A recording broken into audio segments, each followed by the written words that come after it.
18 মে 2025 রাহু রাশি পরিবর্তন করলো, প্রবেশ করলো কুম্ভ রাশিতে। সেই সময় রাহু 30 ডিগ্রিতে ছিল। তো রাহু আর কেতু সবসময় বকরি চাল চলে।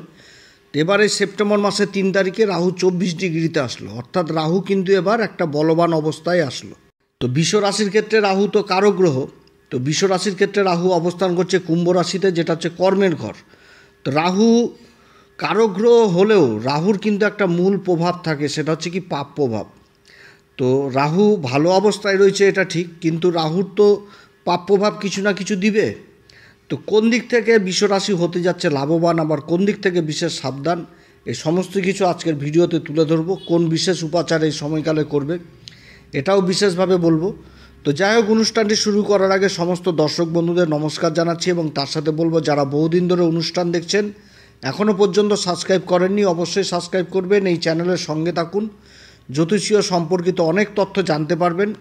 তবে আমি কোনো রকমভাবে কোনো দর্শক বন্ধুকে বিভ্রান্ত করার চেষ্টা করছি না। এটা গ্রহদের গোচরের উপরই আলোচনা করা হচ্ছে, কারো কোনো রকম ব্যক্তিগত কুষ্টি ধরে আলোচনা নয়, এবং এটা চন্দ্র রাশি অনুসারেই বলা হচ্ছে। রাহু হচ্ছে একটি ছায়া গ্রহ, শনিবদ রাহু, শনির সমান ফল দেয় রাহু। রাহু রাজাকে যেরকম ভিখারি করে সেরকম ভিখারিকেও রাজা করে দেয়, এতটা ক্ষমতা রাহুর। বৃষ রাশির ক্ষেত্রে রাহু অবস্থান করছে কর্মের ঘরে। তো কর্মের ঘরে দশম ঘরে রাহুর অবস্থান যথেষ্ট ভালো অবস্থান হয়, এবং যে রাশিটা পেয়েছে সেটাও কুম্ভ রাশি, ভালো রাশি। এখানটাতে রাহু একটা কমফোর্টেবল জায়গা এক কথায় বলতে গেলে। তবে ছায়া গ্রহের কিন্তু একটা বিশেষ জিনিস থাকে, সেটা হচ্ছে কি যে রাশিতে অবস্থান করবে সেই রাশির অধিপতিকে প্রভাবিত করবে।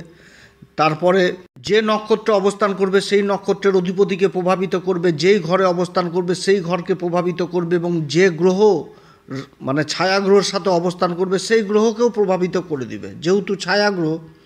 তো রাহুর এই অবস্থানে সবার প্রথম দেখতে হবে শনিকে। শনির রাশিতে অবস্থান করছে, এবং যে নক্ষত্র পাচ্ছে সেটাও কিন্তু পূর্বা ভাদ্রপদ, দেবগুরু বৃহস্পতির নক্ষত্র, অর্থাৎ দেবগুরু বৃহস্পতিকেও প্রভাবিত করে দিবে, এবং এখানটাতে দেবগুরু বৃহস্পতিকেও দেখতে হবে। তবে রাহু এই পূর্বা ভাদ্রপদ নক্ষত্রে থাকছে 23শে নভেম্বর পর্যন্ত। 23শে নভেম্বরে রাহু কিন্তু আবার নক্ষত্র পরিবর্তন করে নেবে, তখন চলে আসবে শতবিশা নক্ষত্র। আর এই কুম্ভ রাশিতেই থাকবে হচ্ছে 2026-এর 5ই ডিসেম্বর পর্যন্ত। এই কুম্ভ রাশিতেই থাকবে হচ্ছে রাহু, দীর্ঘকালীন একটা অবস্থান, যার জন্য শনি, রাহু, কেতু, দেবগুরু বৃহস্পতি একটি রাশিতে বিশেষ বহুদিন পর্যন্ত থাকে, যার জন্য এদের প্রভাবটা বিশেষভাবে লক্ষণীয় হয়। তো যে রাশিতে অবস্থান করছে সেটা কুম্ভ রাশি, শনিদেবের মূল ত্রিকোণ রাশি। তো বৃষ রাশির ক্ষেত্রে শনিদেবও কারক গ্রহ। শনিদেব হচ্ছে যেরকম ভাগ্যের ঘরের অধিপতি, সেরকম কর্মের ঘরের অধিপতি। ভাগ্যের ঘরটা হচ্ছে সাধারণ রাশি মকর রাশি, এবং কর্মের ঘরটা মূল ত্রিকোণ রাশি কুম্ভ রাশি। এবং এই সময় আবার শনি অবস্থান করছে মীন রাশিতে, যেটা হচ্ছে একাদশ ঘর, লাভের ঘর, এবং শনির তৃতীয় দৃষ্টি থাকছে রাশির উপরে। তো গুরুর রাশিতে অবস্থান করছে, আবার মিত্র রাশিকে দেখছে। বৃষ রাশির অধিপতি শুক্র, শুক্রের সাথে শনির তো সম্পর্ক হচ্ছে পরম মিত্রতা। তাহলে এখানটাতে রাহু কিন্তু সম্পূর্ণভাবে শনিকেও প্রভাবিত করবে, এবং কর্মের ঘরটাকেও প্রভাবিত করবে। এবং তার সাথে রাহু যে অবস্থান করছে যে নক্ষত্রে, পূর্বা ভাদ্রপদ নক্ষত্রে, এই নক্ষত্রের অধিপতি হচ্ছে দেবগুরু বৃহস্পতি। তো দেবগুরু বৃহস্পতি বৃষ রাশির ক্ষেত্রে অষ্টম ঘরের অধিপতি, যেটা মূল ত্রিকোণ রাশি ধনু রাশি, এবং লাভের ঘরের অধিপতি, যেটা হচ্ছে মীন রাশি সাধারণ রাশি। এই দুটি ঘরের অধিপতি অবস্থান করছে ধনসম্পত্তির ঘরে, যেটা হচ্ছে বৃষ রাশির ক্ষেত্রে দ্বিতীয় ঘর, এবং দ্বিতীয় ঘরে অবস্থান করছে। এবং দেবগুরু বৃহস্পতির যে দৃষ্টিগুলো, সেই দৃষ্টিগুলো যে ঘরগুলোতে পড়ছে, যেমন পঞ্চম দৃষ্টি পড়ছে হচ্ছে তুলা রাশিতে। তো তুলা রাশি হচ্ছে বৃষ রাশির অধিপতি শুক্রদেবের মূল ত্রিকোণ রাশি, তাহলে শুক্রদেবের মূল ত্রিকোণ রাশিকে দেখছে। এবং দেবগুরু বৃহস্পতির যে সপ্তম দৃষ্টি, সেই সপ্তম দৃষ্টিটা পড়ছে অষ্টম ঘরে, যেটা হচ্ছে ধনু রাশি, অর্থাৎ দেবগুরু বৃহস্পতি নিজের মূল ত্রিকোণ রাশিকে দেখছে। আবার যে নবম দৃষ্টি, সেই নবম দৃষ্টিটা পড়ছে দেবগুরু বৃহস্পতির একদম কর্মের ঘরে, যেটা হচ্ছে শনিদেবের মূল ত্রিকোণ রাশি কুম্ভ রাশি, এবং এই ঘরে রাহু অবস্থান করছে। তাহলে শনি আর রাহু এই দুটি গ্রহই কিন্তু সম্পূর্ণভাবে দেবগুরু বৃহস্পতির ছত্রছায়ায় চলে এসছে। কারণ দেবগুরু বৃহস্পতির রাশিতে শনি অবস্থান করছে লাভের ঘরে, আর লাভের ঘরের অধিপতি ওই দেবগুরু বৃহস্পতি ধনসম্পত্তির ঘরে অবস্থান করছে, খুব ভালো যোগ। আর দেবগুরু বৃহস্পতি শনির রাশিকে দেখছে মূল ত্রিকোণ রাশি। আবার শনিদেবও কিন্তু দশম দৃষ্টি দিয়ে দেবগুরু বৃহস্পতির মূল ত্রিকোণ রাশি অষ্টম ঘরকেও দেখছে, যেটা হচ্ছে ধনু রাশি। অর্থাৎ বলতে গেলে একটা অদ্ভুত সংযোগ, এবং পরবর্তী সময়ে এই সংযোগটা আরও অদ্ভুত হবে, যখন দেবগুরু বৃহস্পতি আবার 18ই অক্টোবর রাশি পরিবর্তন করে নেবে, অতিচারী ভূমিকায় রয়েছে। 18ই অক্টোবর দেবগুরু বৃহস্পতি চলে আসবে তৃতীয় ঘর মূল মানে সবথেকে উচ্চ রাশি দেবগুরু বৃহস্পতির, কর্কট রাশিতে উচ্চ হয়ে যায়। তো কর্কট রাশিতে দেবগুরু বৃহস্পতি অবস্থান করবে, এখানটাতে ডিসেম্বরের 5 তারিখ পর্যন্ত থাকবে এই সময়কাল। অল্প সময়ের জন্য হলেও একটা উচ্চ রাশিতে অবস্থান করবে, সেই সময় আবার দেবগুরু বৃহস্পতির দৃষ্টি শনির উপর থাকবে, অর্থাৎ দেবগুরু বৃহস্পতি তার সাধারণ রাশি মীন রাশিকে দেখবে, যেটা হচ্ছে একাদশ ঘর, লাভের ঘর। আবার শনিদেবও কিন্তু অক্টোবরের 3 তারিখে নক্ষত্র পরিবর্তন করবে। শনিদেব নক্ষত্র পরিবর্তন করে চলে আসবে পূর্বা ভাদ্রপদ নক্ষত্রে, এই মীন রাশিতে, অর্থাৎ দেবগুরু বৃহস্পতির নক্ষত্রে চলে আসবে। অর্থাৎ সম্পূর্ণভাবে শনি আর রাহু কিন্তু দেবগুরু বৃহস্পতির আয়ত্তে থাকছে। আর দেবগুরু বৃহস্পতি হচ্ছে কি জ্ঞানের ভাণ্ডার, শনি হচ্ছে কি ন্যায় দেবতা। তাহলে যেখানটাতে অন্যায় সেখানটাতে তো অধর্ম, সেখানটাতে তো শনি নাই। কারণ শনির সাথে গুরুর সম্পর্ক হচ্ছে কি একদম মানে ধর্ম আর কর্ম, এরকম অবস্থান। শনি একমাত্র গুরুর কাছে মাথা নত করে, শনি কিন্তু কোথাও মাথা নত করে না। কারণ ধর্ম আর কর্ম অতপ্রতভাবে জড়িত, যেখানটাতে ন্যায় সেখানটাতে তো ধর্ম, সেখানটাতে তো শনি, ন্যায়ের দেবতাই তো হচ্ছে শনি, আর ধর্মর জ্ঞান সে তো গুরু, দেবগুরু বৃহস্পতি। অর্থাৎ দেবগুরু বৃহস্পতির দৃষ্টি একদম খুব ভালো অবস্থা মানে তৈরি করছে বিশ্বরাশির ক্ষেত্রে। যেরকম রাহুও একটা ভালো প্রভাব দিবে, সেরকম কিন্তু শনিও প্রভাব দিবে। তবে কর্মের ঘরে রাহুর অবস্থান, রাহু তো কর্মের ঘরে যথেষ্ট ভালো ফল দিবে, এই বিশ্বরাশিকে খুবই ভালো ফল দিবে। কর্মক্ষেত্রে আর্থিক উন্নতি ঘটাবে, বিভিন্ন দিক থেকে যোগাযোগ তুলে ধরবে, অত্যধিক যোগাযোগ হবে এই সময়কালে, ভালো সময় কর্মক্ষেত্রে।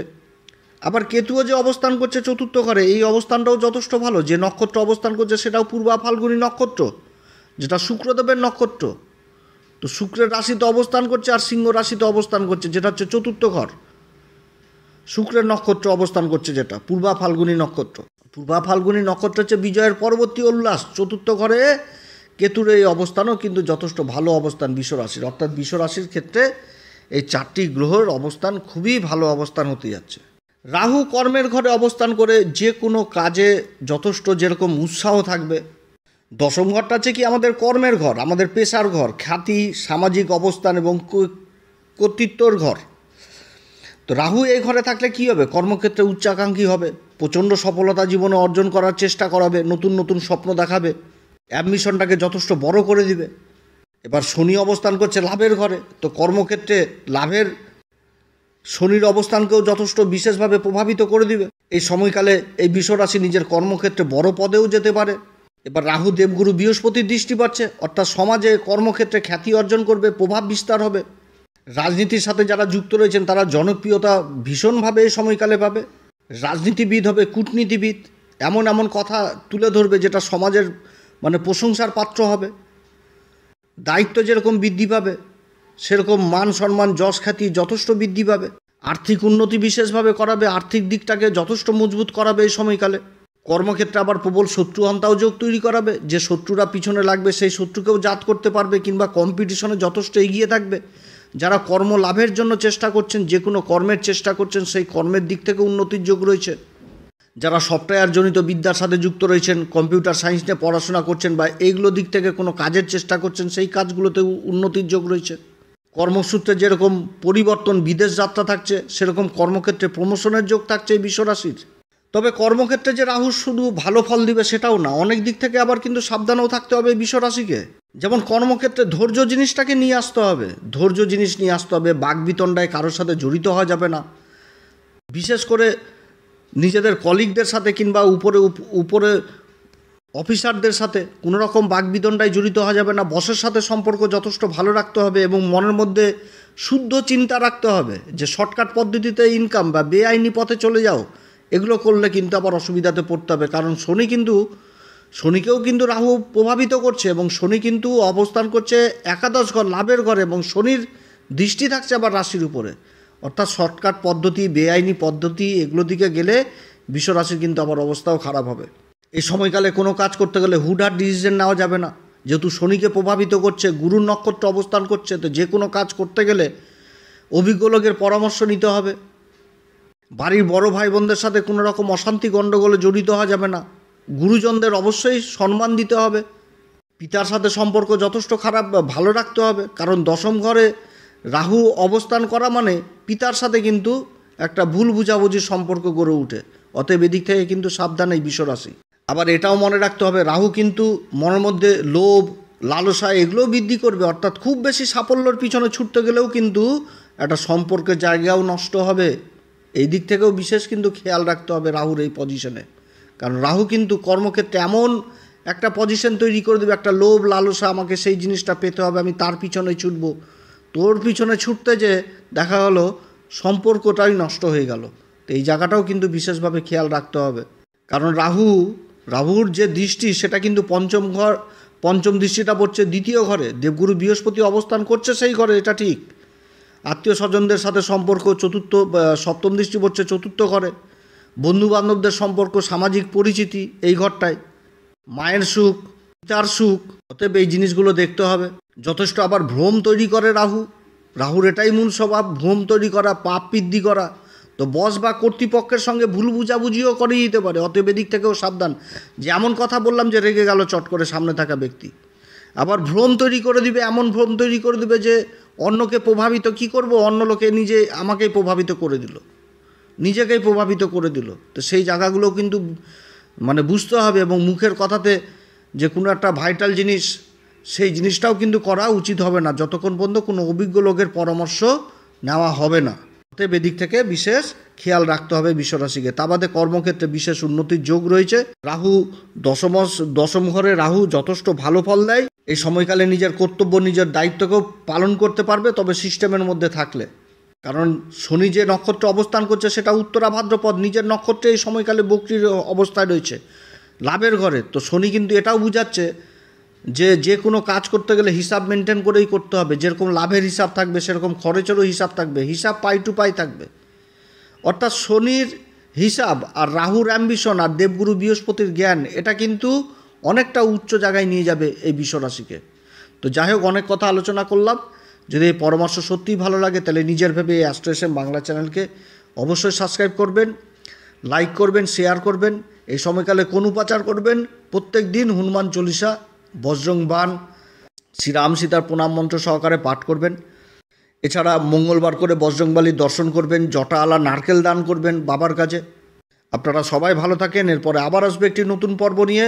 নমস্কার, ধন্যবাদ।